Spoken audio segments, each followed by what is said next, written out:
Overcrowded classrooms, low pay, poor benefits, long hours, no job security. These issues plagued teachers before the formation of the Philadelphia Federation of Teachers, or PFT, and it is still major issues of teachers today. In 1970, teachers earned the right to collective bargaining when Pennsylvania Act 195 was passed. The PFT went on a series of strikes from 1970 to 1981, which alleviated problems and improved teacher occupation by establishing stricter rules on class size, salary increases, and benefits of teachers. These issues are still the main focus of the PFT today.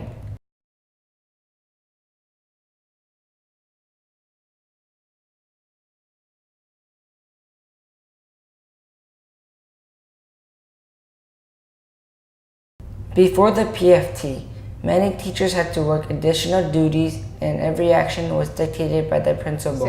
Teachers did lunchroom duty, teachers did bathroom duty, teachers did hall duty. Teachers actually did subway duty. Life before the union was arbitrary. If you were a pet of the principal, you got a wonderful roster and all sorts of considerations.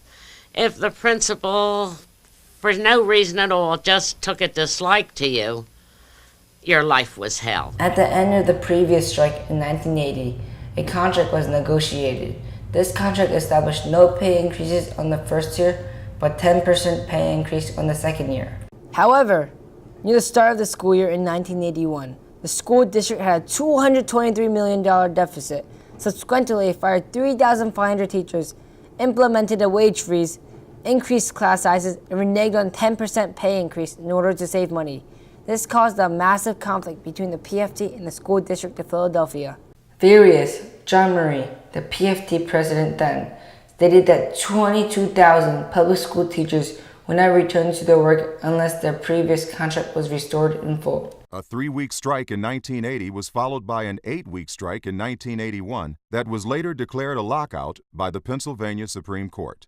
By standing together in these difficult years, the union was able to overcome school district demands and maintain positions for its... Throughout the 50-day strike, buildings were picketed, picketers were arrested, lawsuits were filed, and 216,000 students were out of school. Going out for 50 days was probably the most difficult thing for me, and I think for everyone. It was just an awful experience, and it just seems to me that whenever we would go on strike, September would be cold. You'd wake up in the morning and you'd go out and it would be cold, and we would build a fire in front of our school in a big can and to stay warm.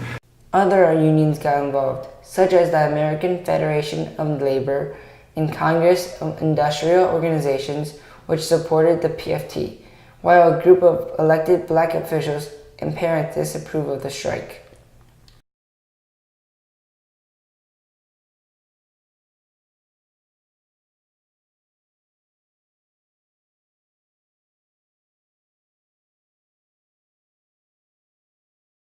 The court decision was signed by President James Cumlish.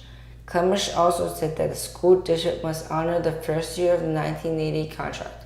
In other words, the Philadelphia School District must rehire the 3,500 laid-off employees, but did not have to implement the 10% pay increase. What had to be done, what had to be fashioned, and what I did fashion, was a plan that basically had a bond issue that borrowed some money to get the kids back in school, that involved a 10% tax increase.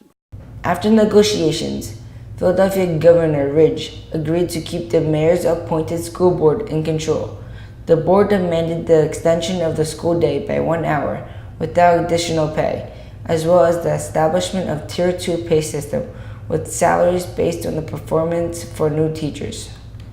Since the efforts of the PFT, Philadelphia has increased its funding to the district by over $400 million annually over the last 5 years, and created a soda tax with the purpose of the revenue, which is going to improve the city's preschool programs. The Pennsylvania state legislators passed Act 46, which opened profit and charter schools, took away the right to strike legally, and created the School Reform Commission, or SRC, which governs all public schools in the School District of Philadelphia.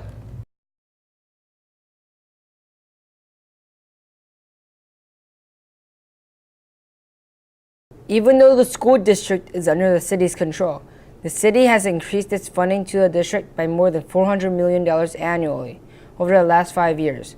The revenue from the soda tax that went into effect in 2017 is going to improve the city's preschool programs.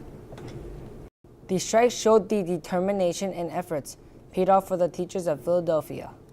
The compromise on the conflict between the PFT and the School District of Philadelphia led to a rehiring of 3,500 teachers or employees while establishing stricter rules in class size, salary increases, and benefits of teachers. Additionally, with the support of AFL-CIO and other strikes, teachers, instead of looking after students, were able to focus on teaching. Without the directions set by the strike of 1981, the standards, salaries, job security, and respect of Philadelphia teachers today would be much lower.